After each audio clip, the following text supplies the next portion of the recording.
কক্সবাজারে সমুদ্র সৈকতের সিগাল পয়েন্টে খুলনা সিটি কর্পোরেশনের ৪ নম্বর ওয়ার্ডের সাবেক কাউন্সিলর ও স্বেচ্ছাসেবক লীগ নেতা গোলাম রাব্বানী টিপুকে গুলি করে হত্যা করেছে দুর্বৃত্তরা।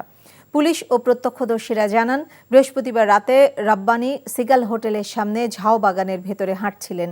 এ সময় মোটরসাইকেল আরোহী দুর্বৃত্তরা তার মাথায় গুলি করে পালিয়ে যায়। স্থানীয়রা তাকে উদ্ধার করে সদর হাসপাতালে নিয়ে গেলে চিকিৎসকরা গোলাম রাব্বানীকে মৃত ঘোষণা করেন। ৫ আগস্ট আওয়ামী লীগ সরকারের পতনের পর থেকে আত্মগোপনে ছিলেন তিনি। কক্সবাজারের অতিরিক্ত পুলিশ সুপার মোহাম্মদ আসাদুজ্জামান জানান, হত্যাকাণ্ডের কারণ খতিয়ে দেখার পাশাপাশি জড়িতদের ধরতে অভিযান চালাচ্ছে আইনশৃঙ্খলা বাহিনীর সদস্যরা।